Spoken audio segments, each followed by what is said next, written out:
اومده است الحال اینها را جواب میگوییم، بعدم به سوال هایی که نزد من هست جواب میگردانم. السلام علیکم حضرت داملا، من کسیته های شما را در یک ماشین گوش کردم. سخنهای شما به من بسیار معقول شد. برای همین از روز پنجشنبه از یک قشلاق دوردست دنقره برای 2 سوال آمدم. التماس همین روز سوال مرا جواب دهید. مرا برای انگشتی شهادت را برداشتن مسخره میکنند، وهابی میگویند و میگویند که از 18 فاسد کننده نماز یک تایش انا همین است. و دوم سوال، از قفای ولد زینا که دانشمند است نماز خواندن درست است یا نه؟ از قفای ولد زینا البته نماز خواندن جایز می شود در حالتی که اگر در برابر این ولد زینا، یعنی کسی که از زینا تولد شده است، اگر یگان عالم دیگر وجود داشته باشد وی پیش درآید، این حالت در نماز جمعیت همه کراهیت پیدا میکند. یعنی در حالت یک عالمی که ولد زینا نباشد باید که وی پیش درآید، لیکن وقتی در بین همین جمعیت بغیر همین ولد زینا دیگر هیچ دانشمندی نیست وی پیش می درآید، در نماز شما هیچ خلل و زلل پیدا نمی شود. زیرا که این فرزندی که تولد شده است این هیچ گناه ندارد. همه گناه همون پدر یا گویم همون مرد یا همون زنی که در این آفت، در این معصیت چنگ زدن، انا اونها در نزد خدا مسئول و گناهگار هستند. این ولد زینا هیچ گناه ندارد، فقط از حساب همون مادری فاسقه و فاسدهش گویم در این یک خیلی بیچاره یک مصیبت وزنین، یک داغ در حیات او پیدا شده است. لیکن برای برداشتن انگشت که در حالت التحیات ما و شما میخوانیم، وقتی اشهد ان لا اله الا الله گفتن دمی برداریم، اشهد ان لا اله دمی برداریم، الا الله دمی پرتاییم. وقتی انسان مسخره میکنند، وقتی انسان وهابی میگویند، باور کن وای شاید که در وجودش هیچ از ایمان و اسلام چیزی وجود نداشته باشد که وقتی انسان عمل سنت پیغمبر در چنگ میزند و یا مسخره میکند که تو وهابی هستی. اگر وای وهابی باشد باز یک سخن دیگر گفتنی بودم. از این خاطر برداشتن انگشت این سنت است. انگشت ها را بردارین. من یک بار دیگر در این موضوع گفته بودم، کسی می بردارد ثواب میگیرد، کسی نمی برداری به همون انسانی که انگشت چمی بردارد خلل نرسان، خلل نرسان، زیرا تو علم نداری. اگر تو علم داشته باشی مرحمت بیا نزد ما، کجا در 18 فاسد کننده نماز در برداشتن انگشت است. اگر در کدام کتابی هم که باشد این سند ندارد، این قول رد است، این دلیل ندارد در فاسد کننده نماز برداشتن انگشت باشد، وقتی که 35 36 حدیث پیغمبر خدا در باب برداشتن انگشت باشد. این از کجا از فاسد کننده است؟ وقتی پیغمبر خدا میگه هی اشد علی الشیطان من الحدید، وقتی این حدیث پیغمبر خدا انا همین برداشتنی که شما می بردارین، انگشت اشهد ان لا اله الا که برداشتین، وقتی میگذارینش همچنان است که در سر شیطان شما با یک آهن زده باشین. اینقدر ثواب دارد.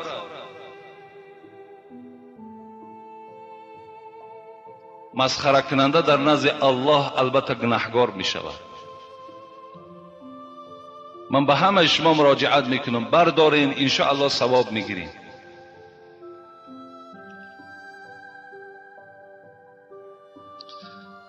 السلام علیکم حضرت داملا، یک سوال دارم. اولا رحمت خدا بر شما باد و خواهان آنم که عمر با برکات نصیب شما گردد. حالا بسیاری ها بعض دینداران چاروای گوسفند، گاو و بوز مانند اینها را به مزارها برده در حق آنها قربانی میکنند. آیا این موافق اسلام درست است؟ قربانی میگویند فقط برای الله جایز است، بغیر الله میگویند شرک است. این درست است؟ با احترام یکی از محبان شما التماس همین روز جواب دهید. من جمعه گذشته در این باب شما صحبت داشتم و باز چند جمعه پیش گفته بودم که اگر کدام از شما اگر یک چاروایی را گرفته نزد مزار میبرین و به نام مزار وقتی که ذبح کردین، والله که وای دیگر چی گوشتی خوک خورید چی گوشتی وای خوری، هر دش در حکم برابره. به نام انسان ذبح نمی کند. ما گفته بودیم، باز میگوییم که چارواها را فقط به نام الله ذبح کنید، فقط به نام الله. حتی اگر یک آدم داملای شناخته شده برای شما حتی خانه شما آید به نام وی که ذبح کنید، و یک گوشتش حرام است و خوردنش جایز نیست. فقط انسان هر یک قربانی که میکنین، هر یک مالی را که ذبح میکنین، فقط بسم الله الله اکبر. ما از حساب همین مزارها اینقدر ملامت ها شنیدیم، لیکن میلش باز میگوییم من فقط میخواهم که شما زیارت درست بجا بیارید. باز میگویم که من به مزارها، به اون حضرت هایی که در این وادی های ما و شما خوابیدن، من به اونها سر به سر نمیشوم. اونها هم یکی از دوستان خدا هستند، اونها هم خدمت کرده در راه اسلام هستند، لیکن از این طرزی که شما عبادتشان میکنید از این اونها ناراضی هستند. شما درست زیارت کنید، یک آیت خانه در حقش بخشید روی تمام. با طواف او، با بوسه کردن او، از او حاجت طلب کرد، اینا شرک به الله میشود، شما گناهگار میشوید. که جمعه گذشته من برای شما گفته بودم که مردم راحتی آمده بودن، از 20 نفر زیاد همونها ما را گفتند که داملای چگونه زیارت از دخترها سری لوچ رفته حضرت امیرجان دیوالهاش بوسه میکنند. مهمانها گفتند جوانای عزیز، من به همه شما باز مراجعت میکنم که این سخنهای مرا درست فهمید و آن گونه‌ای که من برای شما تعلیم میدهم، انا همین راه درست تعلیمش انا همین است. انا همین گونه شما برای زیارت روید. زیارت، مقصد از زیارت فقط یادآور شدن از روز مرگ خودتان است، که انسان باید که یادآور شد که من روز از روزها چیکار میکنم، وارد قبر میشم. نه به خاطر بوسه، نه به خاطر یگان حاجت طلب کردن. و مالی که میکشید، قربانی که میکنید، اینقدر شما اگر دوستدار حضرت امیرجان و حضرت سلطان ویس قرنی و دیگر بزرگوارها باشید، در همون خانه‌تان کشید. همسایه های فقیر بیچاره و مسکین دارید، در همونها خام تلاش کنید. انشاءالله ثواب همو بر روح همونها میرسد. این جای پوشیدش نیست.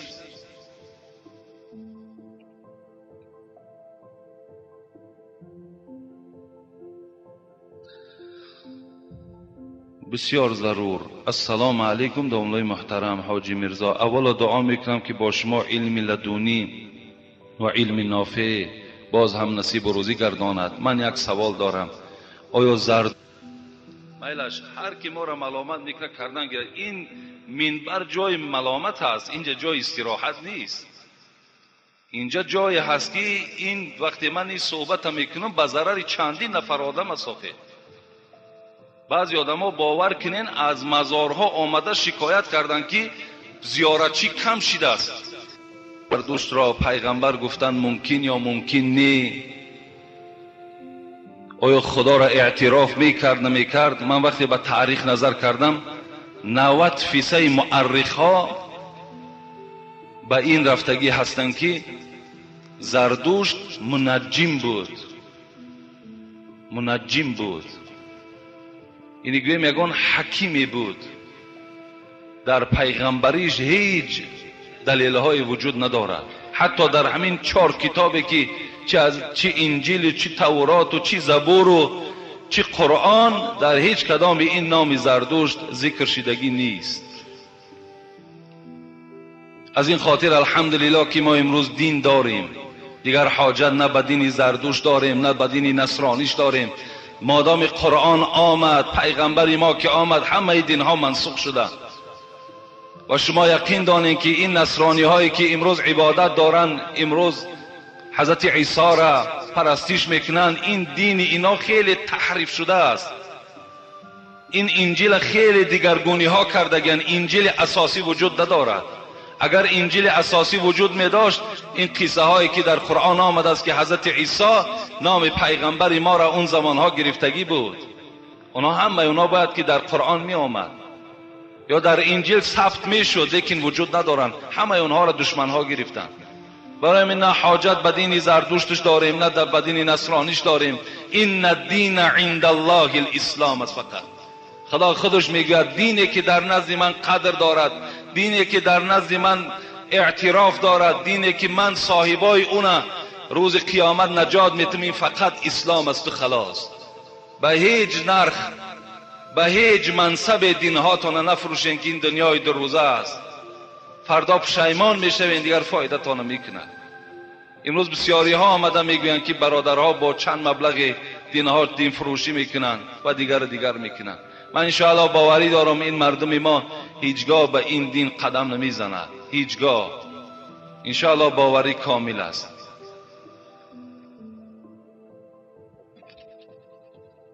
السلام علیکم. داملای شیرین سخن اکای حاجی میرزا. در مسجد ما جوانان عموما در صف اول نمی نشینند، چون که جوانان را موی سفیدان نمی گذارند که در صف اول نشینند. حکمش در نزد خدا چیست؟ پیغمبر خدا در حدیث های مبارک برای احترام موی سفیدها گفتگی ها دارد. ما موی سفیدها را البته احترام میکنیم، به قدر موی سفیدها میرسیم، زیرا روزی از روزها شما هم موی سفید میشوید و میخواهید که باید که باز جوانها شما را هم چیکار کند؟ احترام کند. ما همه وقت باید که احترام موی سفیدها کنیم، احترام همون مادرهای پیرانسال به جا بیاریم. لیکن در مسئله در صف اول ننشستن جوانها، اینجا موی سفیدها حقوق ندارند. یعنی وقتی جوان است می آید، وقتی در صف اول در مسجد می نشیند، حتی داملا هم حقوق ندارد که وی از جاش خیزاند یک نفر دیگر در اونجا نشاند. زیرا اونجا جوانی هست که از ساعت 9-10 بیچاره برای که من در صف اول نشینم و صحبت را خوب گوش کنم گفته از راه های دور آمده با یک اخلاص خیلی بلند حاضر می شوند. اگر ما وی از دستش گرفته و مثال از جاش خیزانیم، آیا در این ما و شما گناهگار میشیم؟ در مسجد هیچ کس حکم کرد. حتی حبیب خدا را بینید، لا تعظیمونی فی بیت ربی، مرا در مسجد الله چیکار نکنید؟ تعظیم نکنید گفتن. از این خاطر کدام جوانی که در صف اولم که باشد، اگر همون موی سفیدی که آمد از پس همون جوانم که نشست هر جای خالی یافت و نشست، انشاءالله در این ثواب میگیرد از اوی که یک جوان از جاش میخیزاند و در جای وی می نشیند. این در حقوق ندارین. من برای کارهای دینی قائم میشوم، پدر و مادرم صد راه من میشود. از کارهای ثوابی که من انجام میدهم پدر و مادر من هم در این کار ثواب شریکن یا نه؟ البته شریکن. اگرچه اونها صد راه تو هم کشوند، لکن تو در مسئله اطاعت الله پدر و مادر هیچ کس اطاعت نمیکنه. اگر وقت پدر و مادر فرزند نگذارد که مسجد رود، نگذارد که نماز خواند، نگذارد که روزه گیرد، اینجا در فرزند حقوق دارد که گوید پدر و مادر من سخن تو را نمیگیرم، من سخن الله را میگیرم. زیرا پیغمبر خدا گفتگی هستند که در گناهگار شدن نزد پروردگار سخنی کسی نباشد، بنده نباشد و یا رد کنید گفتند. لیکن البته مادامی که اونها سبب به دنیا آمدن تو شیدگی که هستند، در ثوابهای تو البته شریکند. در حقشان دعا کن که خداوند اونها را مثل تو توفیق نصیب کند. درباره منافق کمی صحبت می‌کردید. با احترام مخلصان شما از شهر دوشنبه. قال رسول الله صلی الله علیه و سلم اربع من کن فیه کان منافقا خالصا. پیغمبر خدا گفت اگر در کدام از امت من 4 خصلت وجود داشته باشد، 4 فعل وجود داشته باشد، وای منافقی تازه منافق است، بسیار تازه منافق است. این کدام عملها باشد؟ اذا اؤتمن خان، هر وقتایی که اگر امانت گذاری پیشش خیانت میکند، خواه از مال دنیا باشد، خواه از یک برادر میرویم ما یک سیر دل ما نمیگوییم، میگیم برادر همین نزد تو امانت، اگر همون سیر دل تو را رفته و آشکار کرد، اینم علامت منافقی هست. یا اینکه اگر در پیش او یک بار میمانی، یک مال میمانی و میگویی که من یک روز بعد یا یک ماه بعد از این مال خود خبرگیری میکنم، تا آمدن تو اگر در مال تو خیانت کرد، از مال تو چیزی گرفت، اینم علامت منافقی است. و اذا حدث کذب، دوم پیغمبر خدا گفت کدام انسانی که از امت من اگر دروغگو باشد وی منافق است. دروغگو اینم منافق است. و اذا عاهد غدر، وقتی اگر عهد پیمان میکند در عهد پیمانش وفا نمیکند، هر وقتی که وعده میکند در وعدهش خلاف میکند، اینم نشانه منافقی است. و اذا خاصم فجر، آخر در حضرت گفتن کسی که اگر از امت من جنگ میکند و دشنام میدهد، اینم علامت منافقی هست. یک روز ما بین عصر شام در مسجد من موعظه ها داریم، در باب همین منافق ما کمی صحبت کرده بودیم، حتی گویم بعض عصبانی هم شدیم، گفتیم قریب امروز 90% امت پیغمبر قریب منافق است، چه از حساب دروغ گفتنشان، چه از حساب امانت خیانت کردنشان، چه از حسابی که وعده را وفا نمیکنند، چه از حساب دشنامه هایی که میدهند. لیکن یقین دانید که منافق خداوند در قرآن خبر میدهد که در پسترین آتش دوزخ است. هر یک طبقه که در دوزخ وجود دارد بالای و عذابش کمتر است، تا چند اگر پایان رفتن که گرفت همون قدر عذابش وزنین می شود. پیغمبر خدا را پرسیدن آسان ترین عذاب دوزخ کدام عذاب است؟ آسان ترینش. پیغمبر خدا گفتند همان مردی گناهگار را میارند و در پیش او یک پای افضال آتشین میگذارند و میگویند پایهات در همون پای افضال داخل کن. وقتی این آدمی گناهگار پایهاش که در پای افضال که میدازد، با مجرد همون پایها در پای افضال جای گرفتن، میگوید همون مینه سرش میجوشد. این عادی ترین گفته سبک ترین عذاب دوزخ است. تصور کن که منافق در پسترین است، چند قدر عذاب دارد. در کدام انسانی که اگر همین علامت ها باشد، این یکی از علامت های منافقی هست، این باید که ترک سازد. سلام علیکم اکای حاجی مرزا، ما یک گروه مخلصان شما از شما خواهش داریم که درباره ملاهایی که ایمان مستحکم ندارند و ما در شهر دوشنبه داملای داریم که از مردن می ترسد و امر معروف نمی کند. اگر شما در این موضوع یک ثبت کسیتوی می کردید بسیار خوب می شد.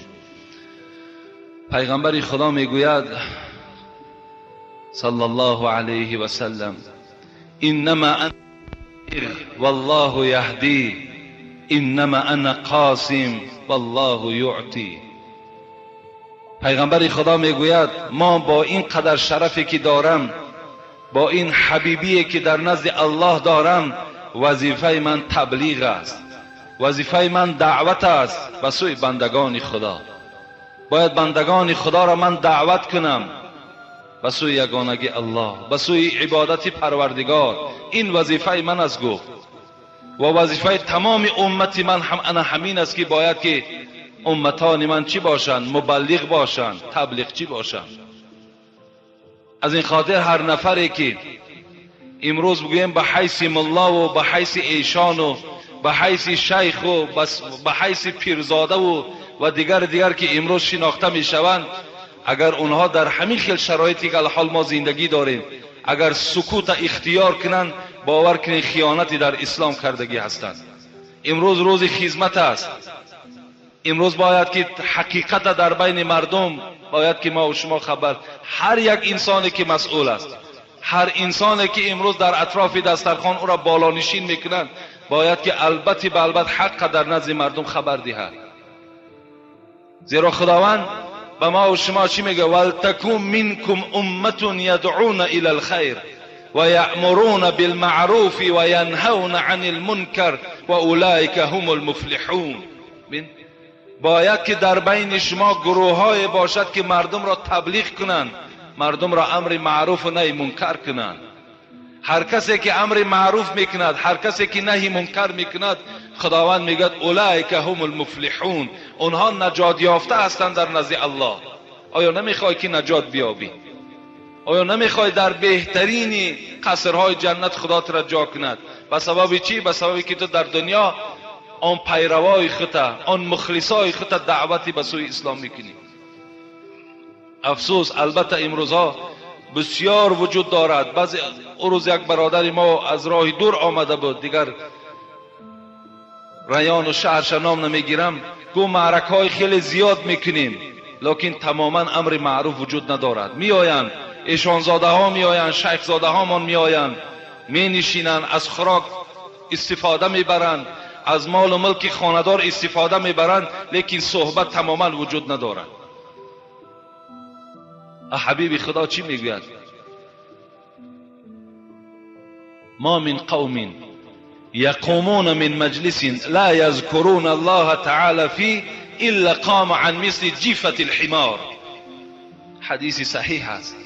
پیغمبر خدا میگوید اگر در کدام خانه ای که توی باشد، در کدام خانه ای که خیر احسان باشد، اگر مردم دعوت کردند، تمام اونها آمدند، در اطراف دسترخوان نشستند، فقط از طعام خوردند و از خدا و پیغمبر صحبت نکردند، الا قام عن مثل جیفة الحمار. او حبیب خدا چه یک تشبیه وزنین دادند. گفتند اون کسانی که این طعام خوردند و با خاموشی خسته رفتند، اینها طعام نخوردند بلکه از پوست و گوشت و نجاست خر استفاده بردند.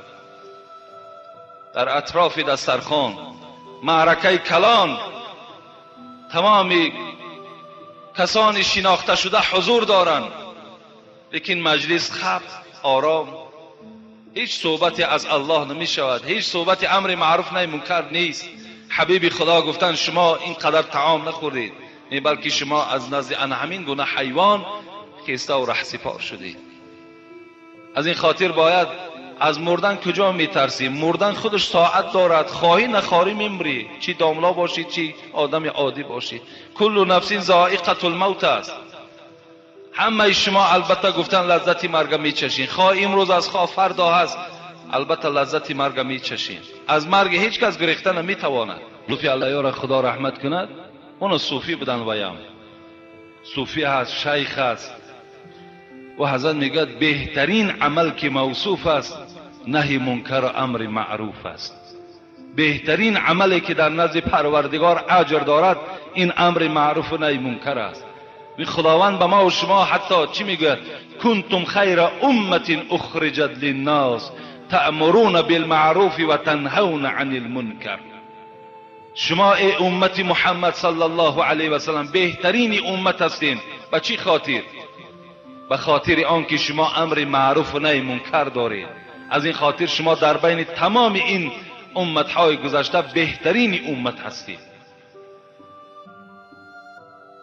السلام علیکم داملای عزیز، یک سوال دارم.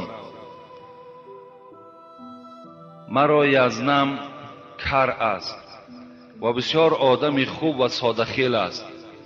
خواهرم با او 1 سال شد زندگی دارد، الحال میخواهد که از او جدا شود. سببش فقط از حساب کر بودن یزنم هست. آیا در این موضوع شما چی گفتنی دارید؟ یعنی البته جدا شدن این خواهر از این مردی که در این کسلی ناشنیدنی مبتلا هست، اگر با این خاطر از این بنده خدا جدا شود در نزد خدا گناهکار می شود. هیچگاه پیغمبر خدا می گوید ابغض الحلال الی الله الطلاق. طلاق حلال است لیکن بدترین حلال ها به حساب می رود. اگر مبادای همین برادری که به ما خط نویسانده است، اگر خواهری تو کر باشد و این مرد شنوا باشد، اگر خواهری تو را طلاق کنه چی حال می شود؟ چه حالت می شود؟ از این خاطر شما وارثاش هستین، پدر و مادرش وارثاش هستند، گویند که خیلی کر این یک درد الله است و قدرت دارد که خواهری تو را مثال کر کند، کور کند یا یگان بیماری دیگر را مبتلا کند. به این خاطر نکاح. البته میگوید بیمار میگوید که الحمدلله خوبم. من چی میگویم؟ من میگویم که خدا را شکر. دوم میپرسم غذا چی میخوری؟ چی طعام میخوری؟ البته میگوید که خیلی شربت میخورم. میگویم که نوش جانت شود. سوم سوالش میکنم که یگان طبیب یگان نسخه نویسان، این یگان معالجت کرد؟ البته این بیمار میگوید که مثال فلانی حکیم مرا طبابت کرد. من میگویم که پای قدمش به خانه تو مبارک باد. این جمله ها را این آدم کر میگوید تیار کرد و بعد خانه بیمار رفت. آدم بیمار همه وقت عصبانی می شود. بیمار چند سال خواب آمد و پرسید، همسایه گفت حالا چه خیل است؟ گفت حالم بسیار بد است، قریب است که میمرم. این کر نشنید، گفت خدا را شکر. گفت از غذا چی میخوری؟ دیگری بیمار چند سال چیزی نخوردگی گفت خاک خوردم، گفت زهر خوردم. گفت نوش جانت شود. کر هم تا جواب گفتن نمیشنود اون بیچاره صدای ویا. گفت از حکیم از دکترها کسی ترا آمده معالجه کرد؟ یگان داروی نویساد؟ گفت کی می آید خانه من؟ گفت بجز عزرائیل کسی نمیاد. گفت خیلی قدمش مبارک باد. این کرها چقدر ساده می شود. از این خاطر این یزنه کر یافتن هم این خودش یک دولت است. هیچی گپ ندارد گیر یزنه.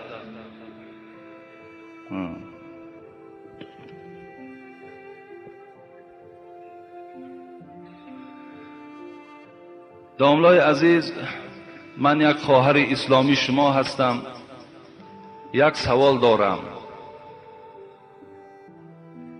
به نزدیکی من به شوهرم جنجال کردم از حسابی که شوهرم دولتدار است و بیگاهی ها مست می آید. من به وکیل و داملای محله مراجعت کردم که او را نصیحت کنند. آنها مرا سرزنش کردند و عیبم را به گردن من گذاشتند و نان و آب را خوردند و رفتند. من بسیار کسیته های شما را گوش میکنم و به خلاصه آمدم که شما این قضیه را حکم کنید، زیرا شما حقیقت را میگویید. به خدا قسم فقط شوهرم گناهکار است از حساب پول و مالش. این خواهر کدام خواهری باشد به ما مکتوب نویساندن که جنجال عائلوی شده است و در این جنجال خواست است که این جنجال البته حل کند.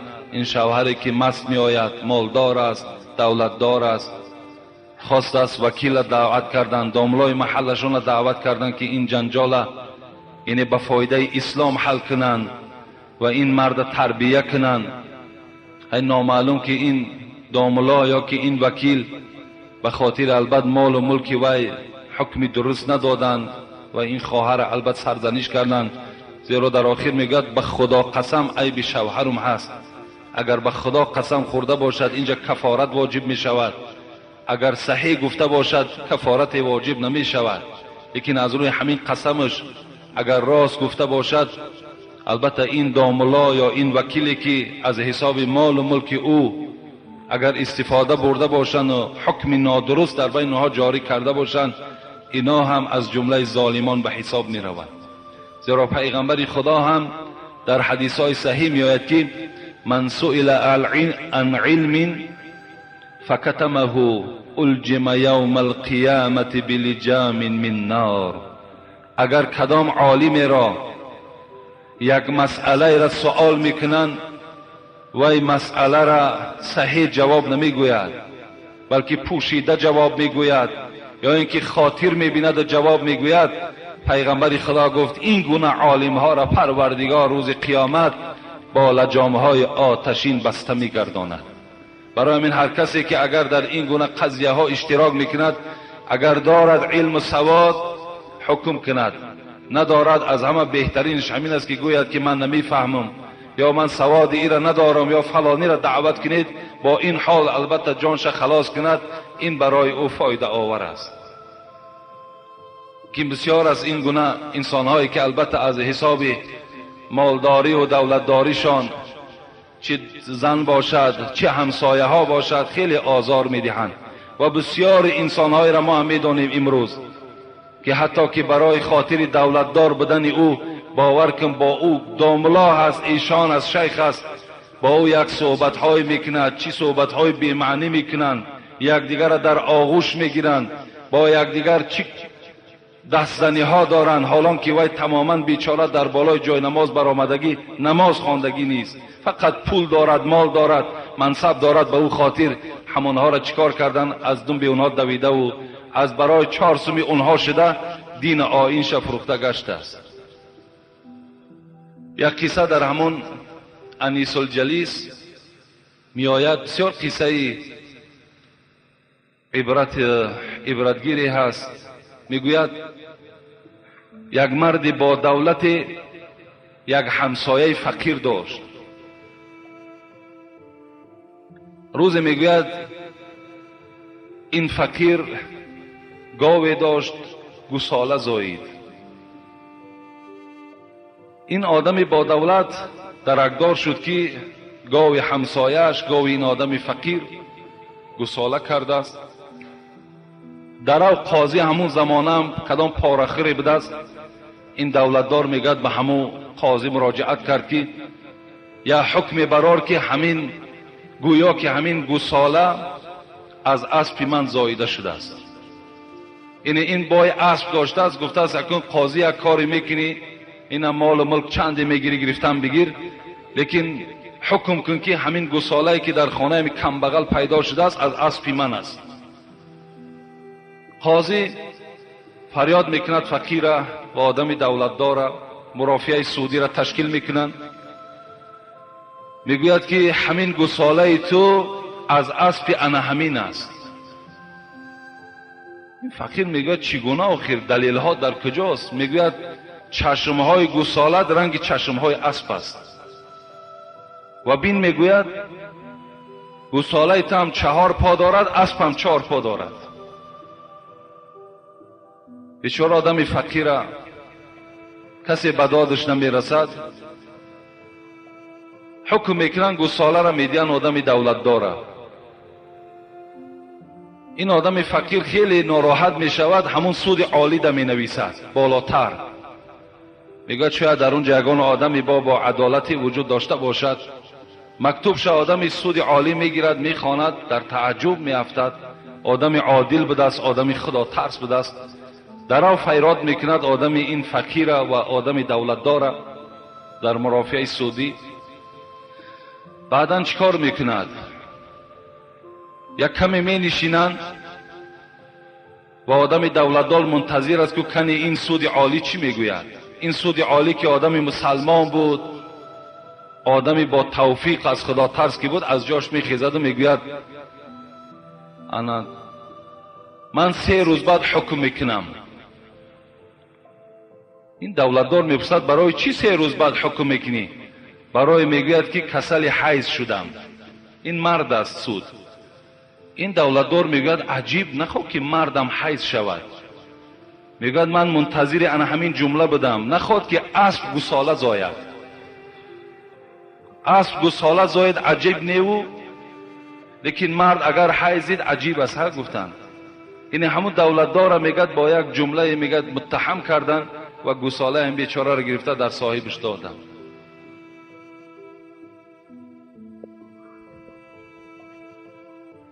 اینجا یک شعر نویساندن، ما شعر تحلیل نمیکنیم. بسم الله الرحمن الرحیم. السلام علیکم استاد عزیز حاجی میرزا. مرده 100 ساله در تابوت هجران بوی گرفت، مرده شوی می بایدش زنده در گورش کند. این چی معنی داشته باشد استاد عزیز؟ اینا اگر شاید این فکری منم غلط باشد، لیکن مرده 100 ساله در تابوت هجران بوی گرفت، ما مرده کسی را میشماریم که پیغمبر خدا میگوید مثل الذي يذكر ربه والذي لا يذكر ربه مثل الحي والميت. کسی که اگر در یاد الله است، کسی که اگر در دین اسلام است، کسی که مسلمان است وی زنده است. کسی که اگر ذکر نمی کند، کسی از یاد خدا غافل است وی در قطار مرده ها است. شاید این مرده 100 ساله همون انسان باشد که در عمرش خدا را عبادت کردگی نیست و این تابوت همین دنیا باشد. یعنی این یک مرده هست که در همین دنیا زندگی دارد، مرده شوی می بایدش تا زنده در گورش کند. کنی یک عالم در کار میگوید که این تبلیغ کند، این هدایت کند، این راست کند و بعد برده در گور جاش کند. ممکن هم تا معنی داشته باشد.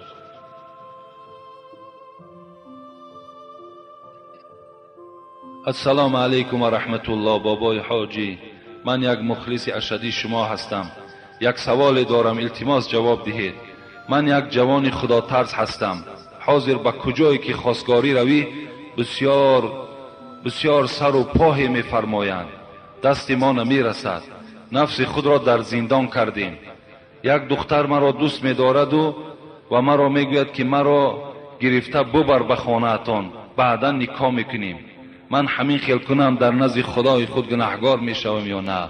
التماس جواب دید که بسیار ضرور است. البته انسان گناهگار می شود وقتی که این یک حساب جنایت است. وقتی که شما مثال یک دختری که وی پدر دارد، مادر دارد، پدر و مادر وی قدر دارد، قیمت دارد و یک چند نفر انسان ها می شناسد، وقتی اگر تو دختری وی گرفته و به خانه میاری و بعدا نکاح میکنی، میدونی چند قدر در یک برادر مسلمان اینقدر دلازاری پیدا میکنی، آبروی یک برادر تا پس میکنی. شر الشباب فمن استطاع منکم الباءة فلیتزوج و این لم یستطع فعلیکم بالصوم فانه له وجاء. ای معشر شباب، ای جوانها، کدامت اگر دستی رسا دارین زن گیرین، اگر دستی رسا ندارین تا زمانی که دستان می رسیدگی باشد شما روزه گیرین، زیرا روزه شهوت شما را می شکند و شهوت شما را دور می گرداند. و الا به این عمل هیچگاه شما دست نزنین که وقتی دعای پدر و مادری و در حق تو نباشد این چگونه زندگی می شود، این چگونه بخت می شود. لیکن از همه اون پدر و مادرها، از همه شما برادرای عزیز، ما مراجعت کردنی هستیم که امروز همون برادرای مسلمانی که خانه شما خواستگاری می آید، حبیب خدا می گوید خیر النکاح ایسرهن، بهترین نکاح همون نکاحی هست که اگر همون سر و پایی که گفته است همون کم باشد. شما اونقدر مشکل نگیرین، اونقدر وزنی نگیرین. شما فقط به همون جوان نگاه کنید که اگر جوان نمازخوان باشد، بچه خدا ترس باشد، با او مثال با یک مقدار کم هم که باشد با او نکاح کرده دهید. این برای شما بهتر میشه. زیرا پیغمبر خدا میگوید سراسیمگی خود از شیطان است، لیکن در 5 حالت باید که شما سراسیمه باشید. یک تاش همین است که وقتی دخترهای شما به بلاغت رسیدن در حال ویها را شوهر دهید. دیگر مال بسیار نگاه نکنید، زیرا منتظر مال بسیار میشوید. این دختر است، وسواسهای شیطانی وجود دارد، میبرد به یک مرد بیگانه، گپ گزار میکند، بعد عاقبت شما را شرمنده میکند. دیگر در هیچی که راضی هم که میشوید کسی دیگر باید خواستگاری نمیکند. از این خاطر با همون مال کم هم که باشد، جوانی خوب باشد، جوانی اگر عملهای صالح داشته باشد، دهید انشاءالله شما ثواب بگیرید، بسیار نیک میشود. و حتی همون یک بار من گفتم شما گویم که خنده هم کردین، لیکن این خنده نیست. اگر کدامید که میبینین اپای به شوهر دارین، مادری به شوهر دارین، مامای به شوهر دارین، پر از مردها موی سفیدای زنگیر، شما پیشنهاد کنید گوید ما همین خیل اپا داریم، همین خیل مادر داریم، همین خیل ماما داریم، مرحمت آمده گیرین. گوید این وظیفه مسلمانی هر کدام ما است، این عیب نیست.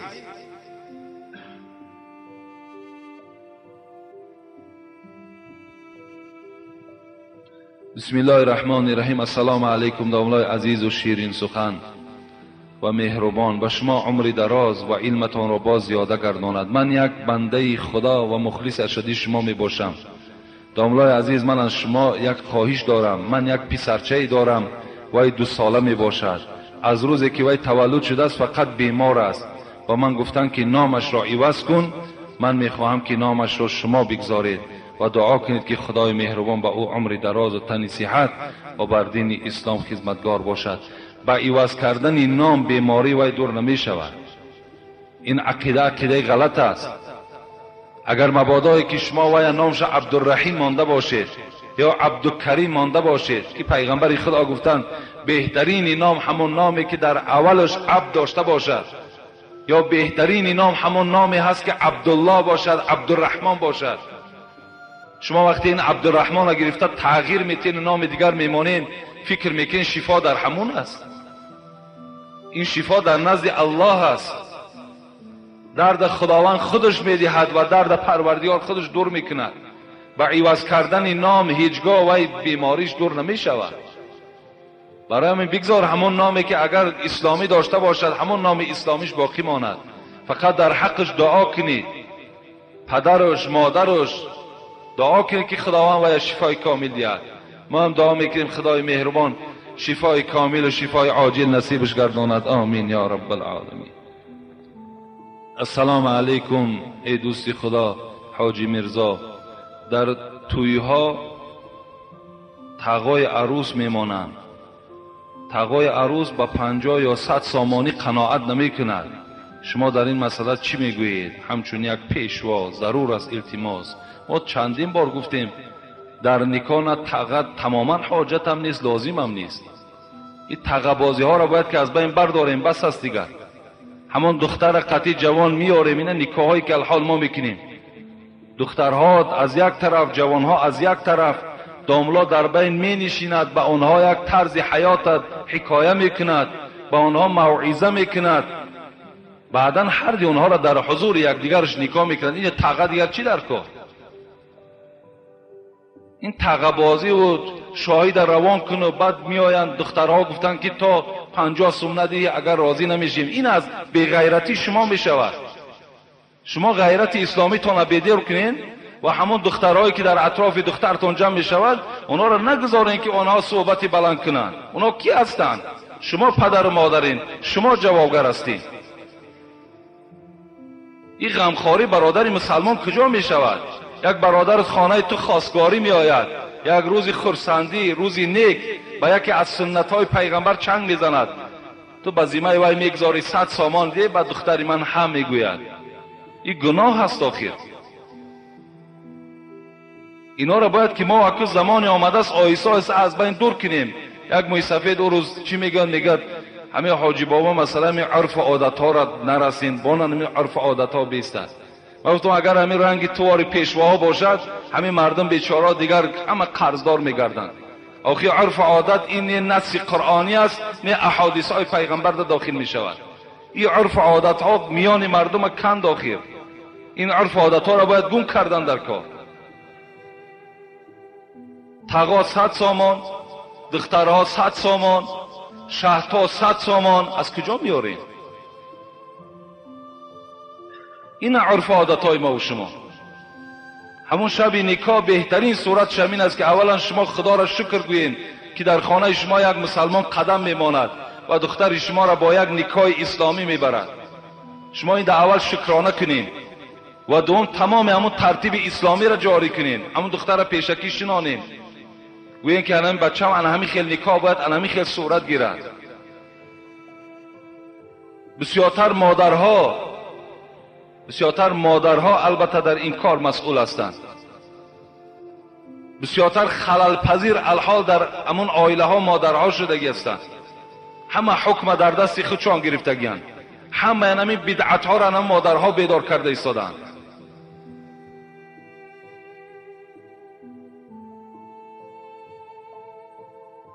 السلام علیکم اکای حاجی مرزا، التماس با این سوال های من جواب دهید. در وقت نام پیغمبر صلی الله علیه و سلم گرفتن سجده میکنن، آیا جایز است؟ جایز نیست. وقتی نام پیغمبر که گرفته شد ما و شما دور نمیریم، ما از فتواهای مذهب ابو حنیفه دور نمیرویم. اگر مجموعه الفتوا را ما و شما نظر کنیم، حتی همون تعظیمی که ما در نام پیغمبر میکنیم همون در انسان میگد گناهکار میشود. تعظیم فقط از برای الله میشود خلاص. باید که نام رسول اکرم در کجایی که شنیدید چی میگوید؟ صلی الله علیه و سلم. انا این واجب است. اگر این ترک کنید شما گناهکار میشوید. اگر نام پیغمبر شنیدید از جاتون خیستید و صلوات نگفتید، در اون خیستگیتون شما هیچ اجر نمیگیرین، شما گناهکار میشوید، زیرا صلواتش واجب است. صاحب فتوای مجموعه الفتوا میگوید در معرکه های اسلامی که برگزار میگردند 2 و یا زیاده خوراک تیار کردن درست است یا نه؟ درست نیست، لیکن چیکار کنید؟ امروز فاتحه دارین 11-12 خوراک میپزین. کدامت پیش همین کارا گرفتین؟ کدامت پیش همین کارا گرفتین که من نگذاشتم که در خانه من فاتحه شود؟ میدونین فاتحه ها در 11-12 خوراک برای زنها میپزند. این اسراف نیست؟ انا این اسراف ها هست که خداوند همون برکات ما و شما را گرفته. امروز تمام مردها من بیچاره میروند روسیه، 4 سون کار میکنن میان، اما یک دین رجدین زنش قطعه فاتحه میگذرونن، با رایش میکنن روسیه بره. اینا رحمشون، اینا انصاف زنها. 4 سوم آورد است بیچاره، خودش بیمار است، در وجود خودش استفاده برداشت نمیتونه، رسید است برابر که الکه فلانی را خریدم، فلان جا قرض دارم، فلان چیز گفته، همه هم پولاش میگیرد با روانش میکنه رفتن بگیر. این در دست شما هست، میتوانید که شما پیش همین کارا گیرین. حکم در دست شماست. نمیکنم فاتحه تمام، نمیکنم 2 خوراک. هیچ انسان شما را امروز ملامت کنه نمیتواند، هیچ کس شما را هم گفته نمیتواند که 2 خوراک بپز یا 3 خوراک بپز. خودتان میکنید.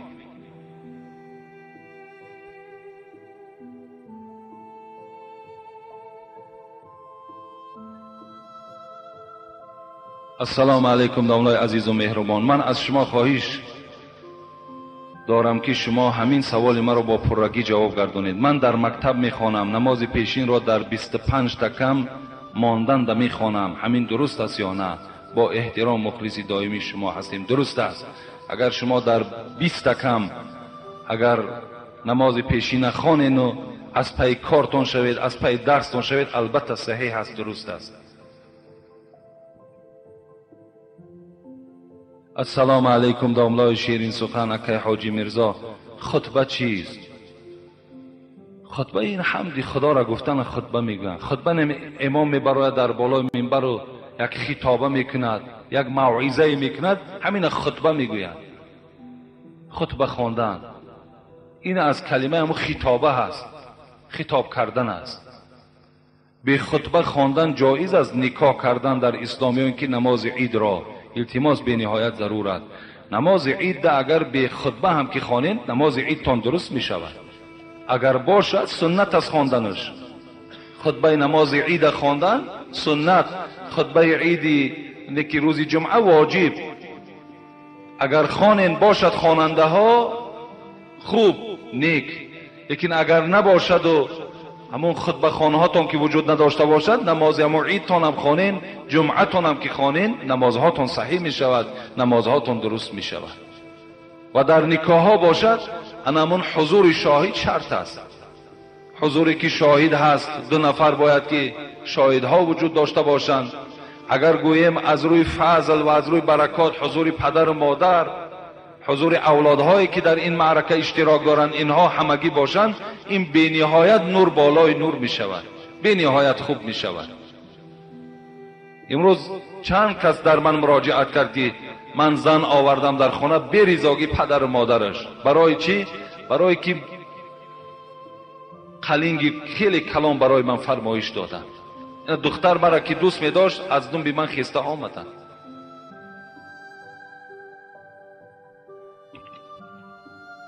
السلام علیکم داملای عزیز، با این سوال من التماس جواب دهید. شخصی هست زنا میکند، باز میگوید که زنا راحت دنیا هست.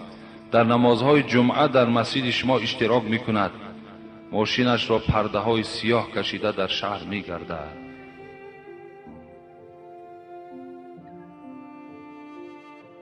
ما در باب زنا صحبت داشتیم و این نمازهای جمعه‌ای که همون انسان زناکار میخواند تصور کند که همه این به ضرر وی حل میشود. خدا در قرآن میگه ولا تقربوا الزنا، به تمام بندگان خود مراجعت دارد که به زنا نزدیک نشو، هیچگاه به زنا نزدیک نشو. حتی یک دختری که با تو نیکارس است با او سلام نکن. یک دختری که با تو نیکارس است او را در آغوش نگیر. ولا تقربوا الزنا انه کان فاحشة و ساء السبیلا. خدا میگوید زیرا که این بسیار راهی بد است